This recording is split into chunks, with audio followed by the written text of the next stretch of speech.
Venice থেকে সবার মতো নয়, এখানে আমাদের আপনজন আত্মীয় স্বজন সবাই বাংলাদেশে আছে। আমাদের প্রিয় বাংলাদেশটা এই মুহূর্তে কেমন আছে, কিভাবে আছে, এগুলো নিয়ে আমরা সবাই যেমন একটু প্রেশান থাকি, একটু মনক্ষুণ্ণ থাকি। তবে একথা জুলাই বিপ্লবের অন্যতম সৈনিকদের একজন হাদি, এরকম 100 হাদি আমাদের বাংলাদেশে আছে। যেভাবে আঘাত করা হচ্ছে তাকে মেরে ফেলার জন্যই করা। তার গুলি দেখে বোঝা যাচ্ছে যেটা একদম প্রশিক্ষিত বাহিনীর গুলি। তো হাদিদেরকে যে সরকার বাঁচিয়ে রাখতে পারে না, আমার জুলাই বিপ্লবের যোদ্ধাদের যারা নিরাপত্তা দিতে পারে না, সেই সরকার যে আমি কি করবো, কারা করছে, কিভাবে করছে, এটা খুঁজে বের করতে হবে ইউনূস সরকারকে, এবং ৪৮ ঘন্টার মধ্যে বিচার করতে হবে।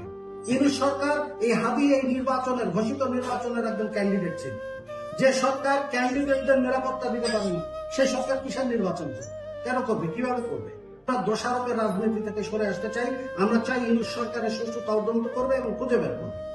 হাদিদের উপরে হাত তুলবে, এটা মেনে নেওয়া যায় না, এটা সম্ভব না। বাংলাদেশ, এই বাংলাদেশ আমরা চাই না।